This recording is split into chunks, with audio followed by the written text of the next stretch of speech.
ଯଦି ମୁଁ ମନୁଷ୍ୟମାନଙ୍କ ଓ ଦୂତମାନଙ୍କ ଭାଷାରେ କଥା କହେ କିନ୍ତୁ ମୋହର ପ୍ରେମ ନଥାଏ, ତେବେ ମୁଁ ଠଣ ଠଣ ଶବ୍ଦକାରକ ପିତ୍ତଳ ଘଣ୍ଟା କିମ୍ବା ଝମଝମ ଶବ୍ଦକାରୀ ଝାଞ୍ଜ ସ୍ୱରୂପ ହୋଇଅଛି।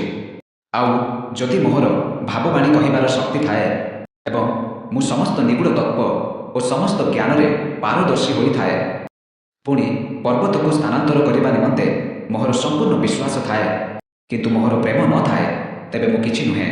ପୁଣି ଯଦି ମୁଁ ଦରିଦ୍ରମାନଙ୍କୁ ଭୋଜନ କରାଇବା ନିମନ୍ତେ ମୋହର ସର୍ବସ୍ୱ ବିତରଣ କରେ, ଯଦି ମୁଁ ମୋହର ଶରୀରକୁ ଦଗ୍ଧ ହେବା ନିମନ୍ତେ ସମର୍ପଣ କରେ କିନ୍ତୁ ମୋହର ପ୍ରେମ ନଥାଏ, ତେବେ ମୋହର କିଛି ଲାଭ ନାହିଁ।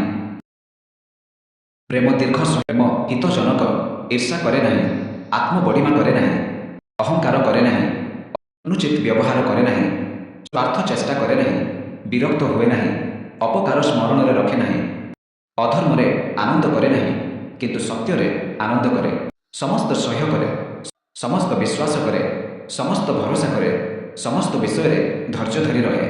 ପ୍ରେମ କଦାପି ଶେଷ ହୁଏ ନାହିଁ। କିନ୍ତୁ ଯଦି ଭାବବାଣୀ ଥାଏ ତାହା ଲୋପ ହେବ, ଯଦି ପରଭାଷା ଥାଏ ସେହି ସବୁ ନିବୃତ୍ତ ହେବ, ଯଦି ଜ୍ଞାନ ଥାଏ ତାହା ଲୋପ ହେବ।